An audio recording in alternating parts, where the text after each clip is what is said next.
How's it going for you these days? Well, let's take a look quickly. We are currently living through the second major collapse of the capitalist system in 75 years. The last one was a doozy, hit in 1929, took 11 and a half years to get through that one. It ended in 1941. And the one we're in now hit in the autumn of 2008, and we're still in it. That's not such a good record, but it's worse. Between the end of the one in 1941, between 1941 and the time this one hit, 2008, we had 11 other economic downturns. This system is unstable, profoundly unstable. It confronts masses of people with the loss of their jobs, the collapse of their little businesses, the loss of their homes, 5 million in the United States in the last 8 years. Wow. You really find this acceptable? And if you do, you might wonder why. Why would you? Let's take another look. Besides the instability, let's talk about inequality. Oh man, have I got a couple of statistics for you, and my apologies for those of you who've heard me say this before. Oxfam, the most famous research institution located in England that studies world inequality, issues a report every year. This year, in February, they issued their report for 2016. Here's the takeaway statistic. The 62 richest people in the world, 62 people, like, I don't know, roughly what we have here tonight. The 62 richest people together have as much wealth, actually more wealth, than the bottom half of the population of this planet. Roughly 3.5 billion people. The poor 3.5 billion, the poorer half, the other half. Let me do that. By the way, most of those 62 are Americans. Not all, but most. We're in a church. What morality or ethical precept could you possibly refer to and find it reasonable that 62 people together have more wealth than the bottom half of the population? And let me remind you, the bottom half of the population are the people who die early, who have every illness in the book that we know how to cure, who don't have proper food, who don't have proper education. How's it? You know the story. You know, we could take half the wealth of those 62 people away from them. They'd still be among the richest people of the earth, and we would have a fortune with which to do something about the problems of 3.5 million of our fellow citizens. And we don't even think about it, do we? Here's another statistic. This one, I'll give you the website if you're interested. Website is called billionairecensus.com. Nice website, very exciting to read, unless you're not one of them. How many billionaires are in the world? This website will tell you. It's about 2,500 if you're interested. Together, the 2,500 have $7.7 trillion worth of wealth. It boggles the mind. Here's the statistic to help you grasp it. If all of those 2,500 billionaires were all to move into one country, and they'd be the only citizen, just the 2,500 billionaires there, the wealth of that country would rank third among all the countries on earth, right after the United States and the People's Republic of China, which are the only two that have more wealth. They'd be the third richest country on earth.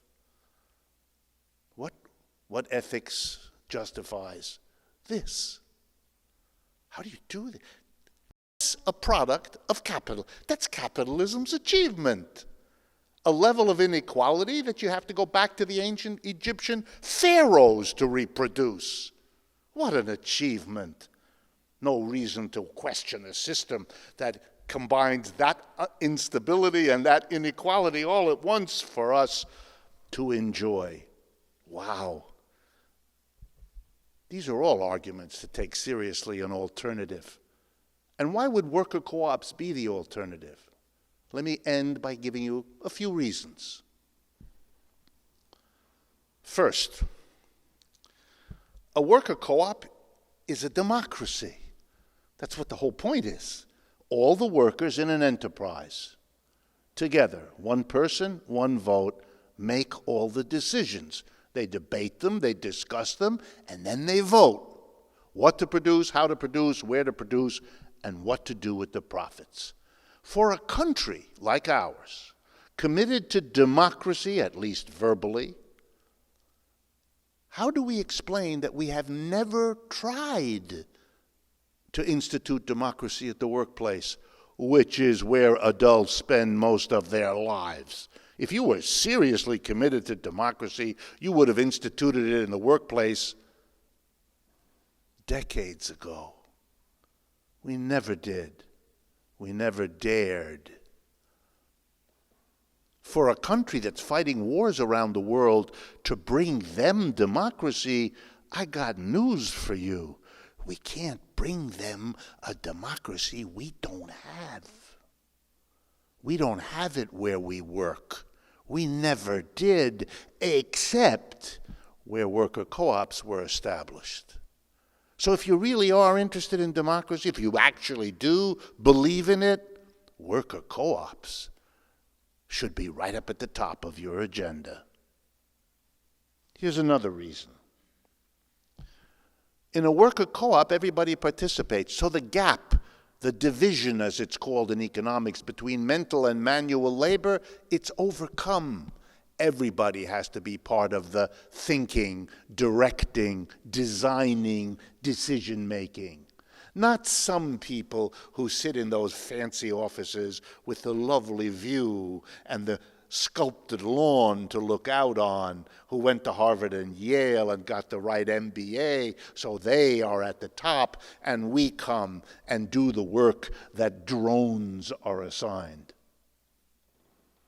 No, we all have to get a good education because we're all going to be making those decisions. Wow. The gap between physical and mental labor, designing labor, hard work, that would have to be shared by everybody. That thing we tell little children to learn, share, we'd actually have to learn it as adults at the workplace. What other reasons? We wonder why people don't participate in politics in capitalist countries, and they don't. Huge percentage don't vote. Even bigger percentage really don't care. Well, you know, part of the reason people don't take politics seriously is where they work every day, no one gives a damn about their opinion about hardly anything. Do your job and get out of here. If you're living that kind of a life, 5 out of 7 days at your workplace, where you're supposed to get the gumption, the confidence, the sense of entitlement to participate in politics. You're not allowed to participate in the economy other than to come and do your work. You play no role in the big picture. Why should you get excited about the big picture politically? You want to make people participate politically, then let them participate economically too. The best support for political democracy would be a partnership with economic democracy. Workers who are entitled to control what happens on the job will demand to participate in controlling what happens in the communities where they live. Efficiency. Well, Harriet spoke about it in terms of mental health. Let me talk about it in the narrow economic term. Are worker co-ops efficient enterprises? Yup. Guess what? On average, they last longer than capitalistically organized enterprises, and they make better profits. Any of you that are interested, let me know. I will send you the research report from the business schools who have done this research, comparing worker co-ops, how long do they last, how profitable are they, all the rest. And by the way, there's no mystery as to why a worker co-op is just as efficient or more efficient than capitalist enterprises. You all know the argument because you've heard it in a different context. Here's the context you've heard it in. If people are renters in business, in a housing project where they have nothing to do but pay their rent, how committed are they to how beautiful the apartment is, how well kept it is, how secure, versus if workers have an ownership in the house, it's theirs, and they have more of a commitment. Guess what? Same thing applies if it's an enterprise. Turns out if you're just an employee and if the faucet's running on your way home in the afternoon, you giggle and get in your car and wonder how much water will spill. But if it's your factory, because you're part of the owner-operator of it, you turn the faucet off. You care more. It's more about you. You're more invested in it.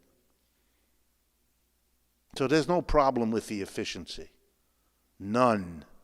Mondragon was worker co-ops.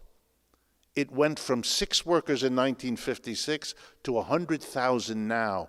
Across those 50, 60 years, Mondragon co-ops had to compete with capitalist enterprises in every industry that they were involved in, which is virtually every industry.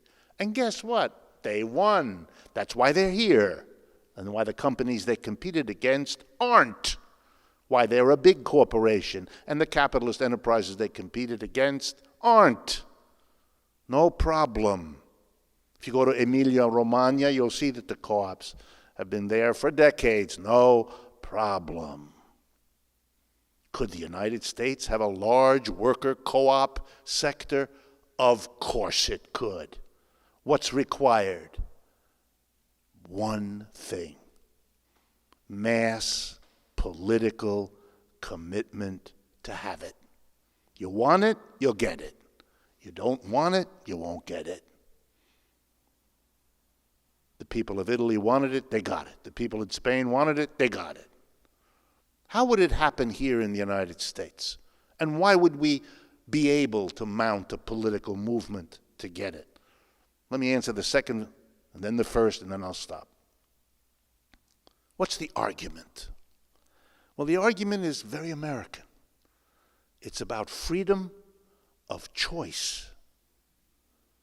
If Americans want real freedom of choice, they have to have a worker co-op sector, because only then will an American person have the freedom to choose between working in a top-down hierarchical capitalist enterprise where all the decisions are made by a tiny group of people and you just take it, versus working in a worker co-op where everything is democratic and you're part of the people who run the thing as well as work there.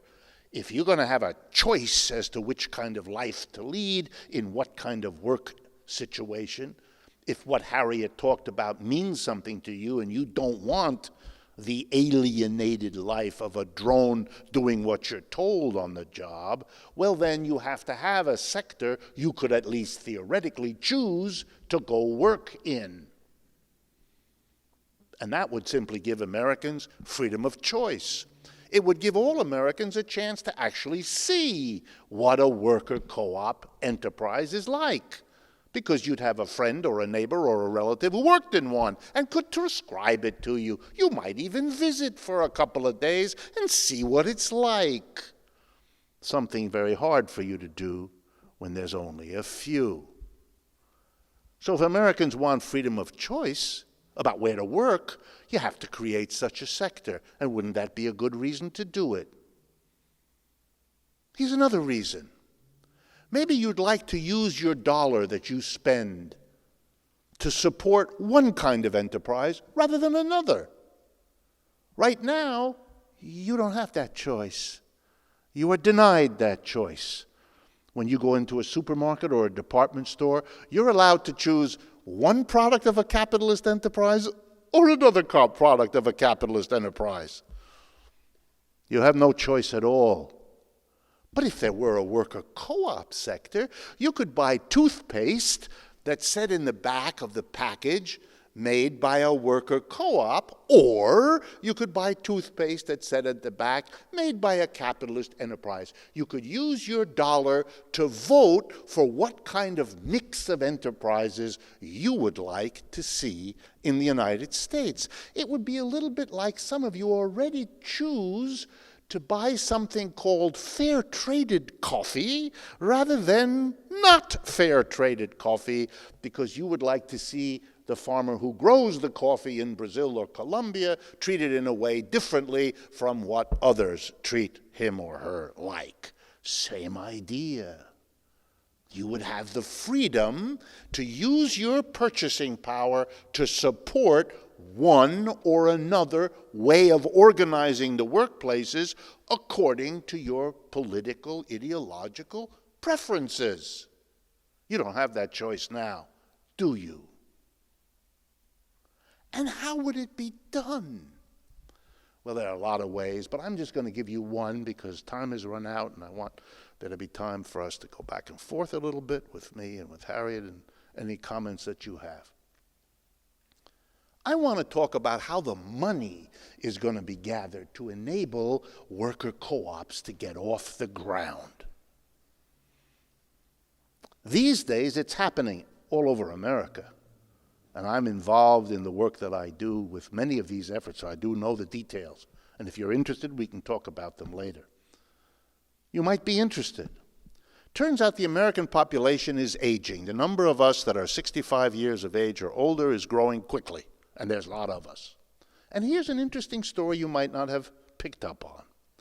Turns out that there are a lot of medium and small businesses that were started, let's say, by Mr. and Mrs. Green.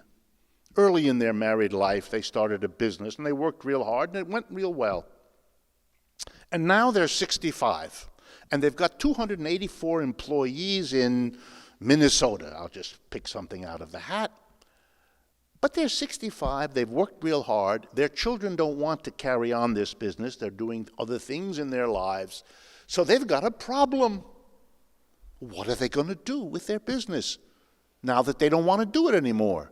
They could close the business, but they don't want to do that because that would be a horrible thing for the 285 people whose families depend on that income. Plus, they didn't work that hard for all those years just to close the business. It's a good, successful business. So they didn't want to do that. Well, they have another option. They could sell it to a big company somewhere. They don't want to do that either. They don't know whether that big company won't just fire half the people that work there, won't make decisions that undercut everything they tried to do. And they don't want that. Do they have another option? Yeah, turns out they do. You'll never guess. They can sell it to their own workers. They can convert it from a top-down capitalist enterprise into a worker cooperative by selling it to the 285 workers who will run it as a cooperative. Does this happen in the United States? Yep. Is it happening now? Yep. Are there lawyers and accountants and enterprises that are specialists in helping this happen? Yep. Can I put you in touch with them? Yep. Did you know about it? No. Same problem. Same problem. So this is already happening. But my point is different. Here's how it ought to happen. The government of the United States ought to be bankrolling the development of worker co-ops on a massive scale. And here's why. Here's why. Here's why. For the entire history of the United States, the government has bankrolled capitalist enterprises every which way there is. Tax breaks, subsidies, special programs, government purchases, bailouts when they destroy the economy, like in 2008. Bailouts, the last time they did it in 1920. The government has supported capitalist enterprises every which way there is. All that I'm asking for is that a perfectly good alternative, one that is in many ways better, just get a small fraction so it can actually compete on a level playing field with capitalism. To ask that the government support worker co-ops isn't asking for something special.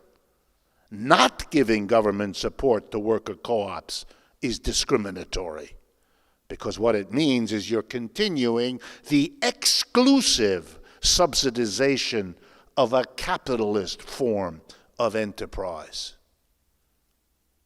Not only is this an argument, let me conclude by telling you the story of where what I just said has become policy. And it may surprise you. The country is Britain, the United Kingdom. Britain has two major parties, a Conservative Party and the Labour Party. It's roughly the equivalent of the Republicans and the Democrats. The Labour Party had a kind of strange older man try to make a difference. Sort of, you might think of him as the British Bernie Sanders. His name, Jeremy Corbyn, if you haven't paid attention, is the name to look for. C-O-R-B-Y-N, Jeremy Corbyn. About the same age as Bernie Sanders, a kind of minor figure in the Labour Party, like Bernie was in the Democratic Party. But here's the big difference. Bernie lost, Corbyn won. Corbyn is the head of the Labour Party. He won an election about a year ago, freaking everybody out in the Labour Party because the Labour Party thought everybody in the Labour Party believed in the support of a man named Tony Blair. Some of you may remember, used to be the Prime Minister in England. He was a Labour Party person of the center. That's the polite way of saying he was like the Conservatives, only in the other party. His people lost. Mr. Corbyn brought 200,000 young people into the Labour Party, the kind of people who worked for Bernie Sanders, and it won. The right wing challenged him, and 3 weeks ago they had another election for the Labour Party leadership, and Mr. Corbyn won again. The only difference is with a bigger majority than the first time. First time he got 59% of the vote. This time he got 62% of the vote. Why am I telling you this? Because the Labour Party is committed to the following policy.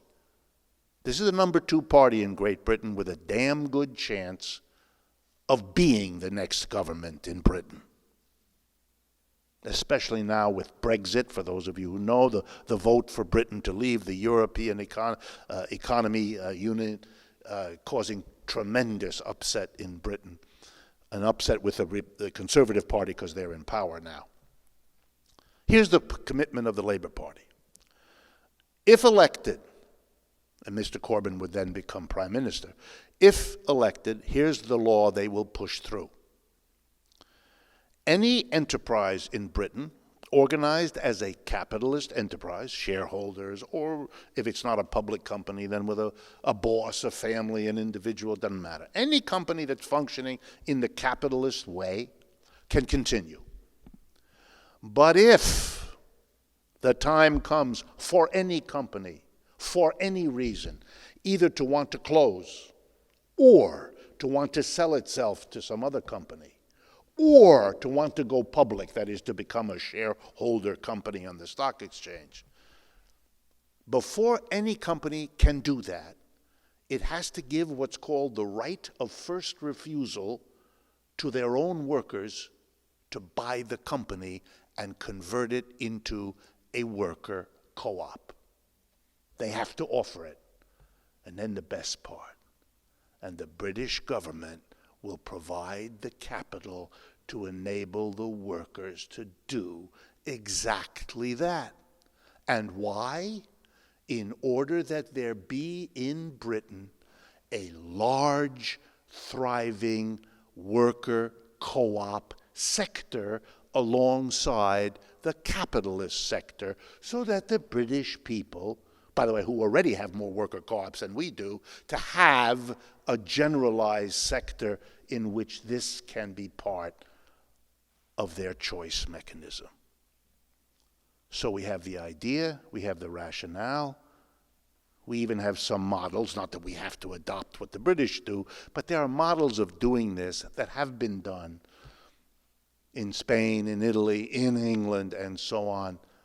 All it takes in this country is a willingness of the American people to finally face up to the fact that we have an economic system called capitalism that isn't the only one you can have, that has serious problems that afflict most of us, and that if and when we decide we would like to experiment with an alternative, we can make that happen.